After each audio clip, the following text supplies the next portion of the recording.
አንደኛ ተሰሎንቄ ምዕራፍ 5 ከ1 እስከ 11 ወንድሞች ሆይ ስለ ዘመናት ስለ ወራት ምንም እንዲጻፍላችሁ አያስፈልጋችሁም። የጌታ ቀን ሌባ በሌሊት እንደሚመጣ እንዲሁ ይመጣ ዘንድ ራሳችሁ አጥብቃችሁ አውቃችኋልና። ሰላም ደህንነት ነው ሲሉ ያን ጊዜ ምጥ እርጉዝን እንደሚይዛት ጥፋት በድንገት ይመጣባችኋል፣ ከቶም አያመልጡም። እናንተ ግን ወንድሞች ሆይ ቀኑ እንደ ሌባ ይደርስባችሁ ዘንድ በጨለማ አይደላችሁም። ሁላችሁ የብርሃን ልጆች የቀንም ልጆች ናችሁ። እኛ ከሌሊት ወይም ከጨለማ አይደለንም። እንግዲህ እንንቃ፣ በመጠን እንኑር እንጂ እንደ ሌሎች አናንቀላፋ። የሚያንቀላፉ በሌሊት ያንቀላፋሉና የሚሰክሩ በሌሊት ይሰክራሉን። እኛ ግን ከቀን ስለሆነ የእምነትን የፍቅርን ጥሩር የመዳንንም ተስፋ እንደ ራስ ቁር እየለበስን በመጠን እንኑር። እግዚአብሔር ለቁጣ አልመረጠንምና በጌታችን በኢየሱስ ክርስቶስ መዳንን ለማግኘት ነው እንጂ። የምንነቃ ብንሆን የምናንቀላፋም ብንሆን ከእርሱ ጋር አብረን በሕይወት እንኖር ዘንድ ስለኛ ሞተ። ስለዚህ እናንተ ደግሞ እንደምታደርጉ እርስ በርሳችሁ ተመካከሩ፣ አንዱን ሌላውን ያንጸው ይላል። ጌታ አምላካችን ሆይ አሁን ደግሞ ጌታ በቃል በፍጹም ግልጽነት ተናገረን ዘንድ እንግዲህ አስተማሪው አንተ ነህ፣ መንፈስ ቅዱስ ገላጩ አንተ ነህ። የማይወሰድብን የማናዘርፈው ከኛ ጋር የሚቀር ጌታ ሆይ መልካም ዕድል መርጣለች፣ ከሷም አይወሰድም እንደተባለ እንደ ማርያም በኢየሱስ ስም ቃል ወደኛ ይምጣ። እኔም ባሪያ በፍጹም ግልጽነት መናገር እንድችል እርዳኝ። ኢየሱስ ክርስቶስ መንፈስ ይቆጣጠረን። አሜን። የዛሬው ትምህርት እንግዲህ ምዕራፍ 5 ከ1 እስከ 11 walk in light በብርሃን ተመላለሱ የሚል ነው። ምዕራፍ 5 ከ1 እስከ 11 ያለው የጌታ ምጽአት እንዴት እንጠብቅ የሚል ነው። እንግዲህ በብርሃን የሚመላለስ ሰው ጌታ ኢየሱስ እንዴት እንደሚመጣ እየጠበቀ ነው። አንዲት ሙሽራውን ስትጠብቅ ሙሽራው ሲመጣ ሙሽሪት አምራ ደምቃና ተውባ ነው የምትጠብቀው። ራፕቸርስ ኢየሱስ ለቤተ ክርስቲያን ነው የሚመጣው፣ ሊነጥቃት ነው። ሊነጥቃት ግን የሚመጣው በድንገት ነው። ስለዚህ ያ ከመሆኑ በፊት ግን ቤተ ክርስቲያን ራሷን አስውባና አምራ ደምቃ ሙሽራውን መጠበቅ እንዳለባት ነው። ይሄ ደግሞ በብርሃን በመመላለስ ነው። ዛሬ እንግዲህ walk in light የሚለው በብርሃን ተመላለሱ የሚለው ከቁጥር 1 እስከ 11 ለ6 ከፍየዋለሁ። አንደኛው አጥብቃችሁ አውቃችኋልና የሚለው ነው። ሁለተኛ ከቶ አያመልጡም የሚል ነው። ሶስተኛ በጨለማ አይደላችሁም የሚል ነው። አራተኛ እግዚአብሔር ለቁጣ አልመረጠንም የሚል ነው። አምስተኛ ስለኛ ሞተ የሚል ነው። ስድስተኛው ኢንከሬጅ ዋን አናዘር በዚህ እርስ በርሳችሁ ተመካከሩ፣ አንዱ ሌላውን ያንጸው የሚለውን እናይና ኦኬ የመጀመሪያውን እናያለን። እንግዲህ በብርሃን የሚመላለስ ሰው እንዴት ነው የሚመላለሰው? የጌታን ዳግም ምጽአት በመጠበቅ ነው። በዓለማችን ላይ ስንኖር ዓለም መጨረሻዋ እየቀረበ እንደሄደ ራሱ ሁኔታው ያሳብቃል። ዓለም ራሷ በጣር በጭንቀት ነው። ኃያላን በኃይላቸው ምንም ማድረግ ያልቻሉበት ነው። ጠቢባን በጥበባቸው ምንም ማድረግ ያልቻሉበት ነው። ባለጸጎች በብልጽግናቸው ምንም ማድረግ ያልቻሉበት። ለምን? እግዚአብሔር ዓለምን በክርስቶስ ሊጠቀልል የዘላለም አጀንዳውን። ስለዚህ እኛ ደግሞ እንደ ክርስቲያን የብርሃን ልጆች የሆንን የጌታን ምጽአት ዘመኑን ማወቅ እንዳለብን የእግዚአብሔር ቃል ይናገራል። ምን ይላል ጳውሎስ? በመጀመሪያ አጥብቃችሁ አውቃችኋልና ይላል። ምኑን ያወቁት? እስቲ 1 እና 2 ላንብበው። ወንድሞች ሆይ ስለ ዘመናት ስለ ወራት ምንም እንዲጻፍላችሁ አያስፈልጋችሁ። የጌታ ቀን ሌባ በሌሊት እንደሚመጣ እንዲሁ ይመጣ ዘንድ ራሳችሁ አጥብቃችሁ አውቃችኋል። እኛስ አጥብቀን አውቀናል ወይ? የጌታ ቀን ሌባ በሌሊት እንደሚመጣ እንዲሁ ይመጣ ዘንድ አጥብቃችሁ አውቃችኋልና ይላል። የተሰሎንቄ ክርስቲያኖች ምኑን ነው አጥብቃችሁ አውቃችኋል የሚላቸው? እዚህ ጋር ሁለት ነገር ነው። አንደኛ ስለ ዘመናትና ስለ ወራት አጥብቃችሁ አውቃችኋል ይላቸዋል። ሁለተኛ የጌታ ቀን ሌባ በሌሊት እንደሚመጣ በድንገት እንደሚመጣ unexpectedly ወይም ደግሞ ባልታሰበ ሰዓት በድንገት እንደሚመጣ ይሄንን አጥብቃችሁ አውቃችኋል። ስለዚህ ማንም ስለዚህ ሊጽፍላችሁ አይገባም ይላቸው። አንደኛ ተሰሎንቄ 1:9 ላይ እንዲህ ይላል፣ እነርሱ ራሳቸው ወደ እናንተ መግባታችን እንዴት እንደነበረ ስለኛ ይናገራሉና ለሕያውና ለእውነተኛ አምላክ ታገለግሉ ዘንድ ከሙታን ያስነሳውን ልጁን እርሱም ኢየሱስን ከሚመጣው ቁጣ የሚያድነን ከሰማይ ትጠባበቁ ዘንድ ከጣዖቶቻችሁ ወደ እግዚአብሔር እንዴት ዘወር እንዳላችሁ ይናገራሉ። እነማን? የመቄዶንያን ሰዎች እናንተ የተሰሎንቄ ሰዎች፣ በፊልጵስዩስ ያሉ፣ በቤሪያ፣ በተለያየ በቆሮንቶስ ያሉ ሌሎችም ክርስቲያኖች ሁሉ ስለናንተ ይናገራሉ። ምክንያቱም እናንተ ከጣዖቶቻችሁ ፈጥናችሁ ዞራችሁ እንዴት ጌታን እያገለገላችሁ ጌታን ከሚመጣው ቁጣ የሚያድነንን ኢየሱስን እንደምትጠብቁ እነሱ ራሳቸው ይናገራሉ እያለ ገና ምዕራፍ 1 ላይ ነው የተናገረው። አሁን ደግሞ ምዕራፍ 5 ላይ አጥብቃችሁ አውቃችኋል። ሌላው ሁለተኛ ተሰሎንቄ ምዕራፍ 2:5 ላይ እንዲህ ይላል፣ ገና ከናንተ ጋር ሳለው ይህንን እንዳልኳችሁ ትዝ አይላችሁም? ምን ይላል? ይሄ ደግሞ ስለ አንታይ ክራይስት ስለሚመጣው ሐሰተኛው ክርስቶስ ሲነግራቸው ነው። ገና ከናንተ ጋር እንዳልኳችሁ ለ3 ሳምንት ነው ከነሱ ጋር ያሳለፈው። ደግሞ እዛች ከተማ አልገባም፣ ግን 2 መልእክቶች ጽፎላቸዋል። በሁለተኛው መልእክቱ ሲጽፍላቸው ስለ ዳግም ምጽአት አንታይ ክራይስት ሲመጣ ምን ሀፕን እንደሚሆን ኤቨንቱን ሲጽፍላቸው ምን ይላቸዋል? ገና ከናንተ ጋር ሳለው ይህንን እንዳልኳችሁ ትዝ አይላችሁ? እንግዲህ በ3 ሳምንት ውስጥ ስለ ክርስቶስ ዳግም ምጽአት ብቻ አይደለም ስለ አንታይ ክራይስት ሁሉ ነው የሰበካቸው ጳውሎስ። ምን ያህል የታደሉ ክርስቲያኖች እንደሆኑ በልጅነታቸው ገና ሕፃናት ሆነው የሚቆረጠም አጥንት መብላት አስለምዷቸዋል። የቆሮንቶስ ክርስቲያኖች እኮ እንደዚህ አይነት ሶሊድ ፉድ መብላት አልቻሉም ነበረ። እነዚህ ግን ሶሊድ ፉድ ገና ያንግ ሆነው መብላት ለምደዋል። የሚገርማችሁ ታዲያ እነዚህ ሰዎች እርሊ ላይ ነው ገና ጳውሎስ አብሯቸው እያለ በ3 ሳምንት ውስጥ ስለ ዳግም ምጽአት በደንብ አድርጎ ስለነገራቸው አጥብቃችሁ አውቃቸዋል ይላል። ተሰሎንቄ ክርስቲያኖች አጥብቀው ያወቁት የመጀመሪያው እንግዲህ ስለ ዘመናት ነው። ስለ ታይም ኮንሰርኒንግ ታይም ኤንድ ሲዝንስ፣ ስለ ሲዝንስ እና ስለ ታይምስ ነው። እና በማቴዎስ 24:3 ላይ እንዲህ ይላል። ማቴዎስ 24 ቁጥር 3 ላይ እርሱም በደብረ ዘይት ተቀምጦ ሳለ ደቀ መዛሙርቱ ለብቻቸው ወደ እርሱ ቀርበው ንገረን፣ ይህ መቼ ይሆናል? የመምጣት የዓለም መጨረሻው ምልክቱ ምንድን ነው አሉ። አንደኛ ታይሙን ንገረን፣ ሁለተኛ ሳይኑን ምልክቶቹን ንገረን።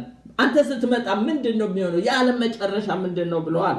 ኢየሱስ ክርስቶስ ያው ፖዚቲቭ እና ኔጌቲቭ ምልክቶችን ነገራቸው። ለምሳሌ ፔስቲለንስ የተባለው ይሄ ቸነፈር፣ ረሃብ፣ ጦርነት፣ የምድር መንቀጥቀጥ ወይም ደግሞ አንዱ መንግስት በሌላው መንግስት ላይ መነሳት፣ ይሄ አንደኛው ኔጌቲቭ ሳይን ነው አላቸው። ሌላው ፖዚቲቭ ሳይኖች ደግሞ የሚሆኑ አሉ አለ። አንደኛ ይህ የመንግስት ወንጌል በዓለም ሁሉ ይሰበካል አለ። ያው አሁን በሚዲያ ሁሉ እንደሚሰበክ አስቀድሞ ጌታ ተናግሯል። ወንጌል ከመቼውም የበለጠ መሰበኩ ይሄ የሚያሳየው የጌታ ምጽአት መቅረቡ ነው። ሁለተኛ የነገራቸው ነገር ቢኖር ጌታ ኢየሱስ ክርስቶስ በስጋ ለባሽ ሁሉ ላይ መንፈሴን አፈሳለሁ ያለው እሱ ትንቢት እየተፈጸመ ነው። ሌላው ደግሞ በለስ ሲያቆጠቁጥ ቃያችሁ፣ ይሄ በለስ በእስራኤል ነው የምትመሰለው። ወይራ በለስ ወይም እስራኤልን ነው። እና በለስ ማቆጥቆጧ ማለት ምንድን ነው? እስራኤል ከተበተነችበት ከአሕዛብ ምድር ተመልሳ መንግስቷን ያቋቋመችበትን የሚያሳይ ነው። ይሄ ደግሞ የዛሬ 65 ዓመት ነው እንደዚህ ተፈጽሟል በ1948። ይሄ ታዲያ ምንድን ነው? የበለስ ማቆጥቆጥ ማለት እስራኤል ከተበተነችበት አገር መጣ። ትዝ ይላችሁ እንደሆነ ጌታ ኢየሱስ ዘፈርስት ካሚንግ ከመምጣቱ በፊት በዘሩባቤል መቅደሱን ለመስራት ከስደት ከምርኮ ወደ አገራቸው ተመልሰው ነበረ። እንደገና ደግሞ እዝራ ተመልሶ ያስተምራቸው ነበር። ነህምያ ደግሞ ቁጥሩን ያዝ። ይሄ ኢየሱስ ክርስቶስ ከመወለዱ በፊት በቤትሌም ይሁዳ እነሱ ዝግጅት ማድረግ ነበረባቸው፣ ወደ ሀገራቸው መመለስ ነበረባቸው። አሁን ደግሞ ለዳግም ምጽአቱ በለስ ማቆጥቋጥ ነበረባት። እስራኤል መንግስቷን እንዴት አድርጋ እንዳቋቋመች ያው ከታሪክም ከዜናም እንሰማለን። ይሄ የጌታ መምጫ ምልክቶቹ ናቸው። ሌላው ግን ታይሙን ንገረናል። ማቴዎስ 24 ቁጥር 36 ላይ እንዲህ አላቸው፣ ስለዚያች ቀንና ስለዚያች ሰዓት ግን ከአባት ብቻ በቀር የሰማይ መላእክትም ቢሆኑ ልጅም ቢሆን አያውቅም ይላል። ስለዛች ቀን ግን አባቴ ብቻ ነው የሚያውቀው፣ መላእክትም አያውቁም አለ። ልጅም ቢሆን የሚለው ራሱን ነው። ግን ይሄ ልጅም ቢሆን አያውቅም የሚለው ሁለት ሐሳብ አለ። እናንተ በየትኛው እምነት ላይ እንዳላችሁ አላውቅም። ኢየሱስ ክርስቶስ የሰው ልጅ ይባላል። ሌላው ደግሞ ኢየሱስ ክርስቶስ የእግዚአብሔር ልጅ ይባላል። የእግዚአብሔር ልጅ የሚለው ዲቪኒቲውን መለኮት መሆኑን ነው የሚያሳየው። የሰው ልጅ የሚባለው ደግሞ ኢየሱስ ፍጹም ሰው ሆኖ መምጣቱን የሚያሳይ ነው። ኢንካርኔሽኑን ነው። ሁለት አንደኛው ኢየሱስ ክርስቶስ ከድንግል ማርያም የዘመኑ ፍጻሜ በደረሰ ጊዜ ከሴት እንደተወለደ የሚያሳየው የሰው ልጅ ነው። ሌላው ደግሞ ዲቪኒቲው የእግዚአብሔር አንድያ ልጁን ሰጠን የሚለው መለኮት መሆኑን ነው። እንግዲህ አሁን ምን ይላሉ ቴዎሎጂያንስ? ኢየሱስ ክርስቶስ በዲቪኒቲው በመለኮት ያውቃል። በኢንካርኔሽኑ ግን በስጋ በመምጣቱ ግን አያውቅም። ኢየሱስ በስጋ ወራት በተመላለሰበት አላውቅም አለ እንጂ ስለራሱ መምጣት ግን በዲቪኒቲው ያውቃል። ምክንያቱም God is omniscient። ኦምኒሸንት ማለት ሁሉን አዋቂ ነው። ስለዚህ መለኮት ሁሉን ያውቃል። ከመለኮት ምንም የሚሰወር የለም። ኢየሱስ መለኮት ሆኖ እንዴት ይሰወራል የሚል አመለካከት አለ። እንግዲህ እናንተ እንደ ምርጫችሁ ተረዱ። ኢየሱስ ጊዜያቱን አባቴ ብቻ ያውቃል ሲል በአምላክነቱ ግን እኔም አውቃለሁ ነው የሚሉት ቴዎሎጂያንስ። እንደገና በሰውነቱ ግን እኔም አላውቅም እንደሚል ነው የሚያስቀምጡት። ስለ ሰዓቲቱ አባት ብቻ ነው የሚያውቀው። ስለ ዘመኑ ግን ወቅቱን ግን ሳይኑን ግን ምልክቶቹን ግን ልነግራችሁ እችላለሁ። ጦርነት ስታዩ እንደዚህ ረሃብ፣ ቸነፈር፣ እነዚህ ሁሉ የሚያሳብቁት የኔ መምጫ የምጥ መጀመሪያዎች ናቸው፣ ምልክቶች ናቸው ብሎ እንደተናገረ ነው የምናየው። ግን የሚገርማችሁ መቼም በዘመናት ሁሉ ሰዎች ሲኖሩ ክርስቲያኖች፣ እውነተኛ አማኞችና ወንጌላውያኖች ወይም ደግሞ ፓስተሮች የተሳሳቱ ሰዎች አሉ። ስለዚያች ቀን መልአክም አያውቅም ብሏል። ቀንና ሰዓቲቷን ነው ያለው እንጂ ኢየሱስ ዘመኑን አላለም። ቀንና ሰዓቲቷን ማንም አያውቅም ነው ያለው። ስፔሲፋይ አድርጓል። ግን ቀንና ሰዓቲቷን አውቀናል ብለው የተናገሩ ወይም ደግሞ ፕሬዲክትድ ያደረጉ አማኞች ነበሩ። ለምሳሌ ዊሊያም ሚለር የተባለ ሰው የኒውዮርክ ገበሬ ነበረ። እሱ በ1843 ማርች 21 ላይ ኢየሱስ ይመጣል ብሎ ትልቅ ግሬት ዲስአፖይንትድ ሆነው ነበር። ብዙ ሰዎች ያላቸውን ሀብት ሁሉ ሸጠው ብዙ ነገር አድርገው፣ ይሄ ሁሉ ምንድነው? ቀኒቷን ሰዓቲቷን አታውቁም ተብሎ እናውቃለን በመባሉ ነው። ሌላው ቻክ ስሚዝ የካሊቨሪ ዋርሺፕ መስራች የሆነው ቻክ ስሚዝ በ1981 ይመጣል ብሎ ተናግሮ ነበር። ሌላው ደግሞ ኤድጋር የተባለ በ1988 ዓመተ ምህረት በሴፕቴምበር 11 እና 13 መካከል ይመጣል ብሎ ተንብዮ ነበር። እሱም ሳይሳካለት ቀረ። ሌላው የሳውዝ ኮሪያንስ አማኞች ናቸው። ኦክቶበር 28 በ1992 ይመጣል ብለው ተንብየው ነበር፣ አልተሳካም። ሌላው የሎስ አንጀለስ ውስጥ ያለው ፓስተር ነው። ይሄ ጆን ሂንኬል የተባለ ፓስተር ነው። እሱ ደግሞ ጁን 9 በ1994 ይመጣል ብሎ ተንብዮ ሳይሳካለት ቀርቷል። ሌላው ደግሞ ሃሮልድ ካምፓንግ የሚባል የሬዲዮ ወንጌላዊ ነው። ሴፕቴምበር 27 በ1994 ይመጣል ብሎ ተንብዮ አልተሳካም። ሌላው ደግሞ ሳንት ጆንሰን የሚባል የትንቢት ክበብ የሚባል በሴፕቴምበር 12 1997 ይመጣል ተብሎ ሳይሳካ ቀርቷል። ሌላው ማርሊን ኤግ የተባለ ይሄ ሜይ 31 በ1998 ኢየሱስ ይመጣል ብሎ ተንብዮአል። ሌላው ብዙ ሰዎች በ2000 ሚሊኒየም መግቢያ ላይ ይመጣል ብለው ተንብየው ሳይሳካ ቀርቷል። ሌላው ደግሞ የሚያስደንቀው 2006 ወሩ 6 ቀኑ 6 ላይ ይመጣል ብለው ብዙዎች ተንብየው ሳይሳካ ቀርቷል። ምን ልላችሁ ነው? ቀንና ሰዓቲቷን አታውቁም ብሏል። በቃ ከአባቴ በቀር። ስለዚህ መልአክም አያውቁም ከተባለ ወገኖቼ ዘመንን ስንመረምር ስፔሲፋይ እናድርግ። እኛም ሀገር የተሳሳቱ ሰዎች ሳይኖሩ አይቀሩም ከሞላ ጎደል። እኔ አሁን በስም ስለማላውቃቸው ነው። ኤኒዌይ ግን ልናውቅ የሚገባው ዘመኑን ልናሸተው ዘመኑን ልንመረምር እንችላለን። ግን ስፔሲፋይ አድርገን ቀንና ሰዓቲቷን ነች ብንል እንስታለን፣ እናሳስታለን። ስለዚህ መጠንቀቅ አለብን። ታዲያ ማቴዎስ 24:36 ላይ ስለዛች ቀን ስለዛች ሰዓት ግን ከአባት ብቻ በቀር ማንም አያውቅም ብሎ ነበረ። የተሰሎንቄ አማኞች ግን ጳውሎስ ይጽፍላችሁ ወንድሞች ሆይ ስለ ዘመናት ስለ ወራት ማንም ይጽፍላችሁ ዘንድ አያስፈልጋችሁም ነው ያላቸው። ስለ ዘመናትና ስለ ወራት እንጂ ያላቸው ስለ ቀኒቷና ስለ ሰዓቲቷ አላ። ዘመናትና ወራቱን መመርመር እንችላለን። የጌታ ቀን እንደ ሌባ እንደሚመጣ እንዲሁ ይመጣ ዘንድ አጥብቃችሁ አውቃችኋል ይላል። እኛስ አጥብቀን አውቀናል ወይ? ዘመኑን እያወቅን ነው ወይ? ዘመንን እየመረመርን ነው ወይ?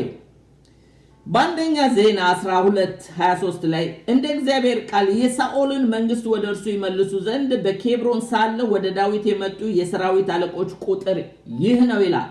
የሳኦልን መንግስት ወደ ዳዊት የሚመልሱ የሰራዊት ቁጥሮች መጡ። ቁጥር 32 ላይ እንዲህ ይላል፣ እስራኤል የሚገባውን ያደርግ ዘንድ ዘመኑን የሚያውቁ ጥበበኛ ሰዎች የይሳኮር ልጆች አለቆች ይላል። አያችሁ፣ 200 የሚሆኑ ጥበበኞች ሰዎች ነበሩ። እስራኤል የሚገባውን የሚያውቁ ማለት ምንድነው? እነዚህ ሰዎች ከሳኦል ጋር አሁን ካለፈበት ንጉስ ጋር ጊዜያቸውን ዌስት ማድረግ አያስፈልግም። ስለዚህ ዘመኑን መርምረው አሁን ወደ ዳዊት እግዚአብሔር ወደ ቀባው ወደ ዳዊት ሽፍት ማድረግ እንዳለባቸው የተረዱ እነዚህ የይሳኮር ልጆች 200 ሰዎች ነበሩ። ጥበበኞች ይላቸዋል። ለምን? ዘመኑን ያውቁ ነበር፣ ዘመኑን ይመረምሩ ነበር። ለዚህ ነው የኤፌሶን ጸሐፊ ጳውሎስ ምን ይላል? እንግዲህ እንደ ጥበበኞች እንጂ ጥበብ እንደሌላቸው ሳይሆን እንዴት እንትመላለሱ በጥንቃቄ ተጠበቁ ይላል። ለምንድን ነው በጥንቃቄ? ቀኖቹ ክፎች ናቸውና ዘመኑን ዋጁ ይላል። ስለዚህ ጠቢባን ልንሆን ይገባል። የተሰሎንቄ ክርስቲያኖች ጠቢባን ነበሩ፣ አጥብቀው ዘመኑን አውቀዋል። የይሳኮር ልጆች ጠቢባን ነበሩ፣ አጥብቀው ዘመኑን መርምረዋል። የኤፌሶን ክርስቲያኖችን እናንተም ጠቢባን ሁኑ ይላል። እንደ ጥበበኞች እንጂ ጥበብ እንደሌላቸው ሳይሆን እንደሌሎች እንዴት እንድትመላለሱ በጥንቃቄ ሞኞች አትሁኑ። የእግዚአብሔር ፈቃድ ምን እንደሆነ ፈትናችሁ እወቁ። መንፈስ ይሙላባችሁ፣ በወይን ጠጅ አትስከሩ እያለ ጳውሎስ ለኤፌሶን ክርስቲያኖችም ይነግራቸዋል። ለምን? ዘመኑን እንዲመረምሩ፣ እንዲያውቁ፣ ጠቢባን እንዲሆኑ፣ በእግዚአብሔር ፈቃድ ባልሆነ ነገር ላይ ጊዜያቸውን ዌስት በማድረግ እንዳያባክኑ። ዛሬ እግዚአብሔር አሳይመንታችንን ስላልጨረስን ነው እድሜ ጨመረልን። ዝም ብሎ አይደለም የተሰጠን፣ ዋጋ ተከፍሎበታል። ኢየሱስ በቀራንዮ መስቀል ላይ ዋጋ ስለከፈለበት ነው የተሻገርነው እንጂ ዋጋ ባይከፈልበት እግዚአብሔር ኢየሱስን አይቶ እየማረን በደሙ ይቅር እያለን የከፈለውን ዋጋ አይቶ ነው በምህረቱ ያሻገረን። ለዚህ ነው ምህረትና ቸርነት በሕይወቴ ዘመን ሁሉ ይከተሉኛል፣ ስለዚህ ለዘላለም በእግዚአብሔር ቤት እኖራለሁ ያለ። ብዙዎች ሊሻገሩ ፈልገው ያልተሻገሩ አሉ። ስለዚህ እድሜ ሲሰጠን እግዚአብሔር ሆይ የሰጠኸኝ ለምንድን ነው? እባክህ ቀን ሳለ የላከኝን ስራ እንድፈጽም እርዳኝ ልንል ይገባል። ሌላው እንግዲህ እነዚህ ሰዎች የተሰሎንቄ ክርስቲያኖች የጌታ ቀን ማለት የፍርድ ቀን ማለት ነው። ሁለተኛ ጴጥሮስ 2:9 ላይ የፍርድ ቀን እንደሆነ ይነግረናል። ታላቁ የቁጣ ቀን እንደሆነ ይናገራል። ራዕይ ምዕራፍ 6:17 ላይ የመዋጀት ቀን ይለዋል ጳውሎስ በኤፌሶን ላይ። ለቤዛ ቀን የታተማችሁበትን ቅዱሱን መንፈስ ለቤዛ ቀን ማለት the day of redemption ወይም the day of salvation ወይም ደግሞ ይሄ የመዋጀት ቀን ማለት ነው። ሌላው የጌታ ቀን ማለት ታላቁ ቀን ይለዋል። ይሁዳ 1:6 ላይ የጌታን ቀን ያው ይሄ ቃል የተወሰደው ከአሞጽ 5:18 ነው። የእግዚአብሔር ቀን ይለዋል አሞጽ። ሌላው በሁለተኛ ጴጥሮስም 3:12 ላይ የጌታ ቀን የሚለው የእግዚአብሔር ቀን እንደሆነ ይነግረናል። የክርስቶስ ቀን እንደሆነ ደግሞ አንደኛ ቆሮንቶስ 1:8 እና ፊልጵስዩስ 1:6 ላይ ተጽፎ እናገኘዋለን። ያ ቀን ይለዋል ጳውሎስ። ያ ቀን ማለት በሁለተኛ ተሰሎንቄ 1:10 ላይ የጌታን ቀን ያ ቀን ይለዋል። የፍርድ ቀን እንደሆነ የክርስቶስ ዳግም ምጽአት እንደሆነ አንደኛ ቆሮንቶስ 15:23 ላይ ይነግረናል። ጌታ ኢየሱስ እንግዲህ ያው በማቴዎስ 24:36 ላይ ስለዚያች ቀንና ስለዚያች ሰዓት ግን ከአባት ብቻ በቀር የሰማይ መላእክትም ቢሆኑ ልጅም ቢሆን የሚያውቅ የለም ብሏል። ስለዚህ የጌታን ቀን የሚመጣላቸው ሰዎች እንዳሉ ሁሉ የሚመጣባቸው ሰዎች አሉ። ለአማኞች መጣህልን ጌታ ሆይ ማራናታ ይላሉ። ላላመኑት ግን ይመጣባቸዋል። የፍርድ ቀን ነው፣ የቁጣ ቀን ነው፣ የመዓት ቀን ነው። ኃጢአተኛ በፊቱ አይቆምማ፣ ንስሐ የገባ ብቻ ነው። በአማርኛችን የጌታ ቀን የሚለው አሻሚ ነው። የትኛው ነው የጌታ ቀን? በእንግሊዘኛው ምን ይለዋል? the Lord's day እና the day of the Lord ይለዋል። the Lord's day ማለት the day of resurrection ማለት ነው የትንሣኤ ቀን ማለት ነው the day of the Lord ማለት ግን ዳግም ምጽአት the second coming of Jesus Christ ወይም ደግሞ የጌታ ቀን የሚለው ዳግም ምጽአቱን ነው እኛ ግን የትንሣኤውንም የዳግም ምጽአቱንም የጌታ ቀን ነው ባይብላችን የሚለውና ለዚህ ነው በሁለት ልንከፍል የሚገባው ስለዚህ ምን ይላል የጌታ ቀን እንደ ሌባ እንደሚመጣ አጥብቃችሁ አውቃችኋል ይላል የተሰሎንቄ ክርስቲያኖች የጌታ ቀን እንደ ሌባ እንደሚመጣ አጥብቀው አውቀዋል እኛስ ዛሬ እናውቃለን ወይ ኢየሱስ ክርስቶስ በብዙ ቦታ ሜንሽን አድርጎታል በራእይ መጽሐፍ ሁሉ ተጠቅሶልናል እንደ ሌባ በድንገት እንደሚመጣ ለምሳሌ ማቴዎስ 24:34 ላይ ያን ግን ወቁ ባለቤት በሌሊቱ በየትኛው ክፍል ሌባ እንዲመጣ ቢያውቅ ኖሮ በነቃ ቤቱ ሊቆፈር ባልተወ ነበር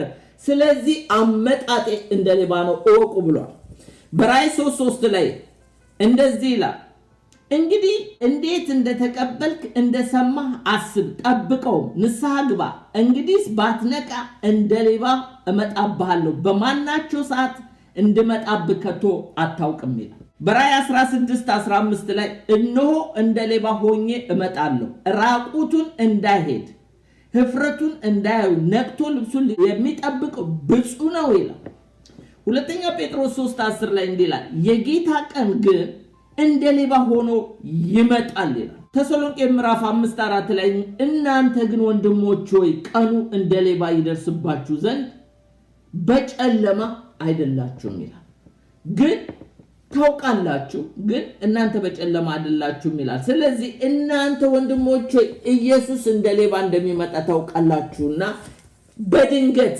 ሳትዘጋጁ ሊሆን ይችላል ወይ ተዘጋጅታችሁ ሊሆን ይችላል ስለዚህ አዌር ሆኖ ይያለ ሌላው ኢየሱስ ክርስቶስ እንግዲህ በሚመጣበት ጊዜ ከቶ አያመልጡም የሚል ነው ሁለተኛው ፖይንት ከቶ አያመልጡም እነማን ናቸው ከቶ የማያመልጡት ቁጥር 3 ላይ ሰላም ደህንነት ነው ሲሉ ያን ጊዜ ምጥር ጉዝን እንደሚይዛት ጥፋት በድንገት ይመጣባቸዋል ከቶ አያመልጡም ይላል እነዚህ የማያምኑ ናቸው በወንጌል ያላመኑ በክርስቶስ ያላመኑ እንዴት ከቶ እንዳላመለጡ ከመጽሐፍ ቅዱስ ላሳያችሁ ሉቃስ 17:26 እስከ 30 ከቶ እንደማያመልጡ መጽሐፍ ቅዱሳችን ይነግረናል ጌታ ኢየሱስ ስለ ኖህ ዘመንና ስለ ሎጥ ዘመን የተናገረው ነው ሉቃስ 17:26 እስከ 30 እንደዚህ ይላል በኖህ ዘመን እንደሆነ በሰው ልጅ ዘመን ደግሞ እንዲሁ ይሆናል ኖህ ወደ መርከብ እስከገባበት ቀን ድረስ ይበላሉ ይጠጣሉ ያገባሉ ይጋቡ ነበር የጥፋት ውሃ መጣ ሁሉንም አጠፋ በኖህ ዘመን ኖህና ቤተሰቦቹ 8 ቤተሰብ ብቻ ሲድን ሁሉንም አጠፋ ማለት ከቶ አያመልጡም ማለት ነው ስለ ሎጥም ዘመን እንደዚህ ይናገራል እንዲሁ በሎጥ ዘመን እንደሆነ ይበሉ ይጠጡ ይገዙ ይሸጡ ይተክሉ ቤት ይሰሩ ነበር ሎጥ ከሰዶም በወጣ ቀን ግን ከሰማይ እሳት ዲን ዘነበ ሁሉንም አጠፋ ከቶም አያመልጡም ማለት ነው ሁሉንም አጠፋ ሎጥና ቤተሰቡ ኖህና ቤተሰቡ ብቻ ነው ይዳኑ አንተመን ቤቶች ይድናሉ ብሎ እንደጸለየላቸውና እንደዳኑ ዛሬም እኛና ቤተሰቦቻችን እንድንድን ልንጸልይ ይገባል በተረፈ ግን በክርስቶስ የማያምኑ ልጁ የሌለው ሕይወት የለውም ከቶ አያመልጡም ነው የሚለው በሎጥ ዘመን እንደሆነ በኖህ ዘመን እንደሆነ እንዲሁ ይላል ጌታ ኢየሱስ ቁጥር 30 ላይ የሰው ልጅ በሚገለጥበት ቀን እንዲሁ ይሆናል ስለዚህ ልንፈራ ይገባል ልንጸልይ ይገባል ለጠፉት ሰው ከቶ አያመልጡም ነው የሚለው ሌላው ግን እናንተ ግን በጨለማ አይደላችሁም ይላል ቁጥር 4 እና 5 እንዲህ ይላል እናንተ ግን ወንድሞች ሆይ ቀኑ እንደ ሌባ ይደርስባችሁ ዘንድ በጨለማ አይደላችሁም ሁላችሁ የብርሃን ልጆች የቀን ልጆች ናችሁ እኛ ከሌሊት ወይም ከጨለማ አይደለንም ይሄ ላማኞች ነው የሚለው በክርስቶስ ኢየሱስ ላመኑ እናንተ በጨለማ አይደላችሁም ለእናንተ ሌሊት አይሆንም ምክንያቱም የዓለም ብርሃን የሆነውን ኢየሱስን ተቀብላችሁታል እናንተ ራሳችሁ የዓለም ብርሃን ናችሁ እናንተ እኮ በጨለማ አይደላችሁም ከድቅድቅ ጨለማ ወደሚደነቅ ብርሃን መጣችኋል ይላል ለምሳሌ ጳውሎስ እንዴት የብርሃን ልጆች እንደሆኑ ራሱ በአገልግሎቱ ኢየሱስ ክርስቶስ ሲሾመው የተናገረው ነገር አለ። በሐዋርያት ሥራ 26 ላይ ቁጥር 15 ጀምሬ ያነባዋለሁ። ኢየሱስ ሲሾመው እንደዚህ አለው፣ እኔም ጌታ ሆይ ማን ነህ አልሁት። እሱም አለ አንተ የምታሳድደኝ ኢየሱስ ነኝ። ነገር ግን ተነሳና በእግርህ ቁም። ስለዚህ እኔም ባየህበት ነገር ለአንተ በምታይበት ነገር አገልጋይ እና ምስክር ትሆን ዘንድ ልሾምህ ታይቼሃለሁ። ማለት ኢየሱስ ብርሃን ነው። አይታችኋል። ጳውሎስ ኢየሱስን ባየ ጊዜ አይኑ ታውሮ፣ የሥጋ አይኑ ታውሮ መንፈስ አይኑ ነው የበራው። ስለዚህ በሥጋ አይኑ አይደለም፣ በመንፈስ ሁሉ ብርሃን አይቶ ነው። ስለዚህ ምን አለው? የኃጢአት ስርየት በእኔ በማመን በተቀደሱት መልካምን ርስት ያገኙ ዘንድ ከጨለማ ወደ ብርሃን ከሰይጣን ስልጣን ወደ እግዚአብሔር ዘወር እንዲሉ አይናቸውን ትከፍት ዘንድ ይላል። አያችሁ፣ ለዚህ እንደተሾመ ያውቃል። አይን ከፋች አድርጎታል። በወንጌል ከጨለማ ወደ ብርሃን እንዲናጠቃቸው ለዚህ አሕዛብ ሐዋርያ አድርጎ እግዚአብሔር ሾሞታል። ስለዚህ እናንተ እኮ በጨለማ አይደላችሁም። እኔ ራሴ ዋንስ አፖን ኤ ታይም ጨለማ ውስጥ የነበርኩ ኢየሱስ ተገልጦ ብርሃን የበራልኝ ነኝ። እናንተም አሁን ብርሃን በርቶላችኋል። ከጣዖቶቻችሁ ዞር ብላችሁ ጌታን እያገለገላችሁ የጌታን ዳግም ምጽአት የምትጠብቁ ስለሆናችሁ ጨርሶ እናንተ ዘንድ ጨለማ የለም። ሁላችሁ የብርሃን ልጆች የቀን ልጆች ናችሁና እኛ ከሌሊት ወይም ከጨለማ አይደለንም ይላል። ስለዚህ በኤፌሶን 5:8 ላይ ምን ይላችኋል? ቀድሞ ጨለማ ነበራችሁ፣ አሁን ግን በጌታ ብርሃን ናችሁ። እንደውም እናንተ ራሳችሁ ብርሃን ናችሁ። ቀድሞ ግን ጨለማ ነበራችሁ፣ የዚህ ዓለም ገዢ ዲያብሎስ ልጆች ሆናችሁ። አሁን ግን የብርሃን ልጆች ስለሆናችሁ ራሳችሁ ብርሃን ናችሁ። ስለዚህ ለእናንተ የጌታ ምጽአት እንዲህ ሊሆንባችሁ አይገባም ነው። ታዲያ በጨለማ ያልሆነ የጌታ ልጅ የብርሃን ልጅ እንዴት ነው የጌታ ምጽአት መጠበቅ ያለበት? ከ6 እስከ 8 እንዲላል፣ እንግዲህ እንንቃ፣ በመጠን እንኑር እንጂ እንደ ሌሎች አናንቀላፋ። የሚያንቀላፋ በሌሊት ያንቀላፋሉ፣ የሚሰክሩ በሌሊት ይሰክራሉ። እኛ ግን ከቀን ስለሆንን የእምነትን የፍቅርን የመዳንን ተስፋ እንደ ራስ ቁር እየለበስን በመጠን እንኑር ይላል። አንደኛ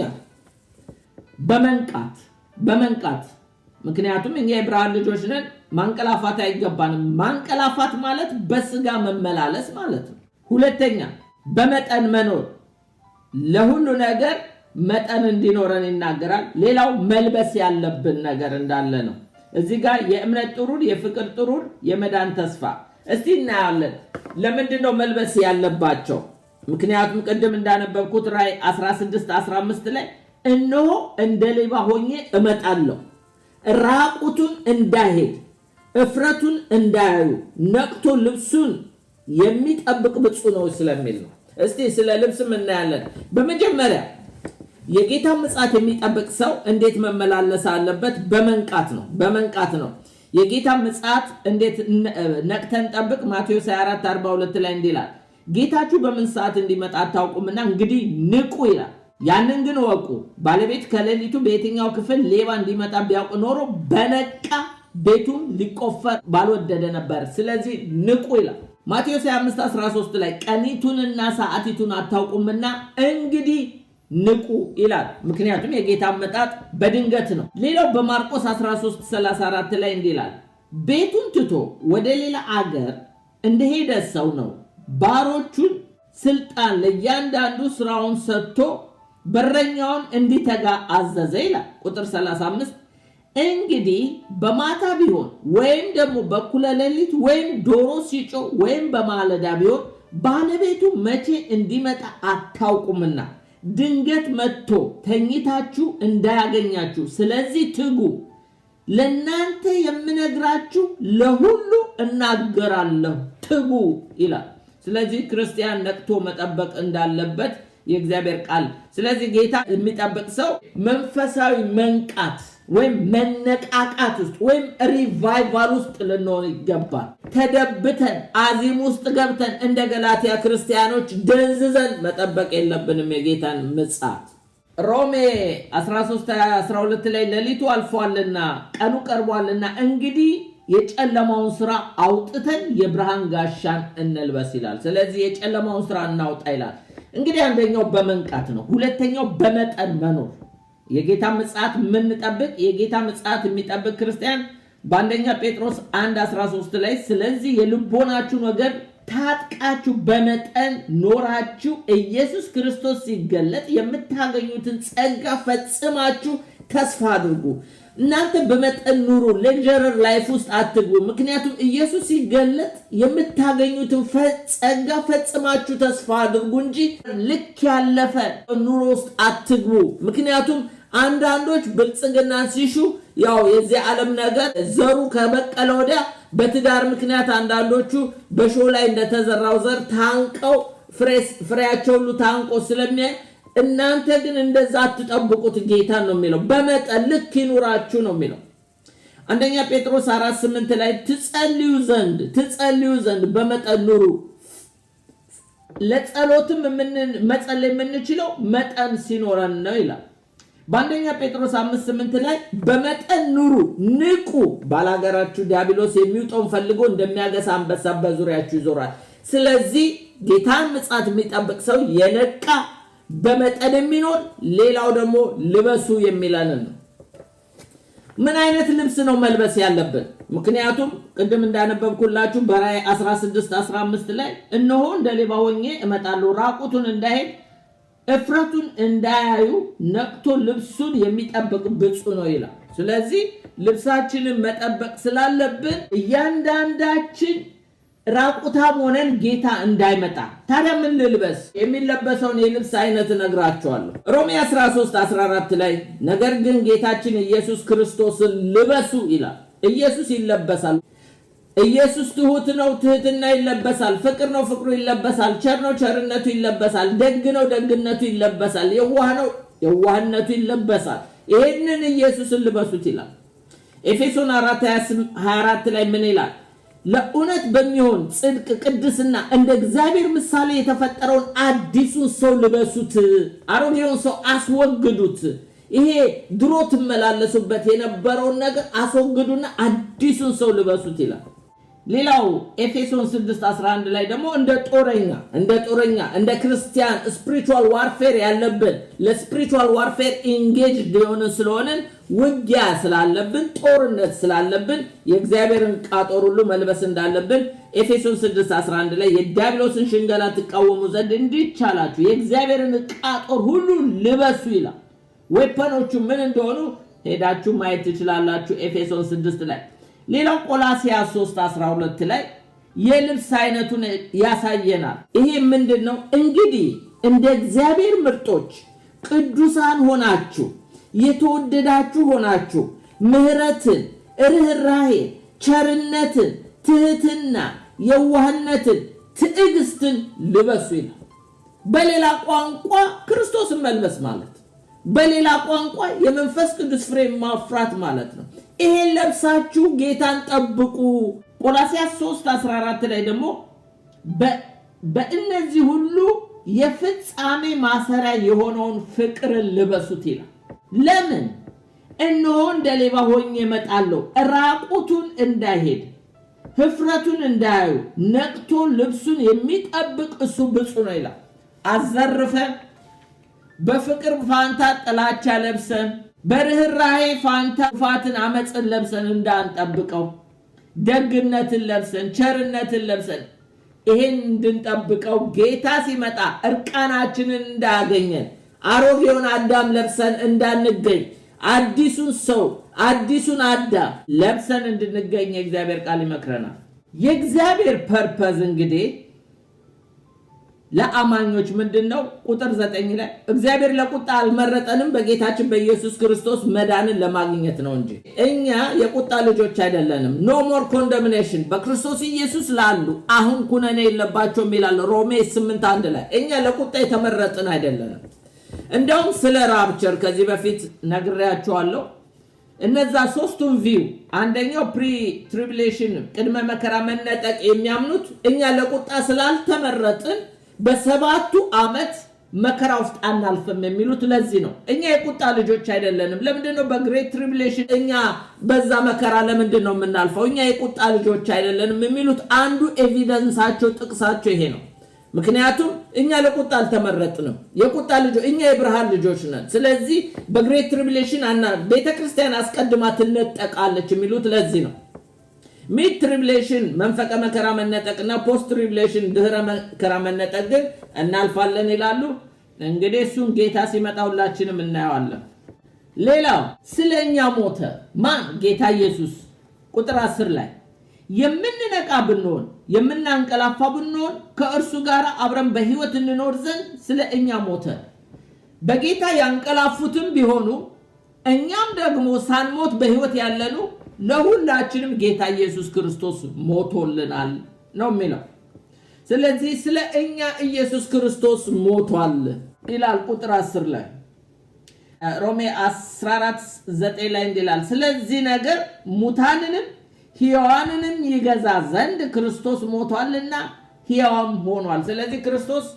ለሞቱትም በሕይወትም ላሉት በክርስቶስ ላሉት ሁሉ ኢየሱስ ሞቷል ስለዚህ ላልዳኑት ደግሞ በሕይወት እንዲኖሩ ኢየሱስ ሞቶላቸዋል ግን የግል አዳኝ አድርገው ካልተቀበሉ በሕይወት አይኖሩም ምንም ኢየሱስ ቢሞት ምንም ቢሰቀል የተሰቀለው ኢየሱስ ለኔ ኃጢያት ነው ብለው ንስሐ ካልገቡ አይድኑ ኢየሱስ ለዓለም ሕዝብ ሁሉ ነው ለዳነውም ላልዳነውም ሞቷል እርግጥ ነው ግን ስለኛ ሞቷልና የግል አዳኝ አድርጌ ተቀብየዋለሁ ላለ ሰው በርግጥም ለዘላለም ከኢየሱስ ጋር ይኖራል በተረፈ ግን መኖር አይችልም ሌላው እንግዲህ ስድስተኛው ፖይንት ኢንከሬጅ ዋን አናዘር ይላል ስለዚህ ቁጥር 11 ላይ ስለዚህ እናንተ ደግሞ እንደምታደርጉት እርስ በርሳችሁ ተመካከሩ አንዱም ሌላውን ያንጸው ይላል ስለዚህ እርስ በርሳችሁ ተመካከሩ አንዱ ሌላውን ትዝላችሁ እንደሆነ ባለፈው ስለ ዳግም ምጽአት ስንማር በዚህ ቃል እርስ በርሳችሁ ተጽናኑ ብሎ ዘጋው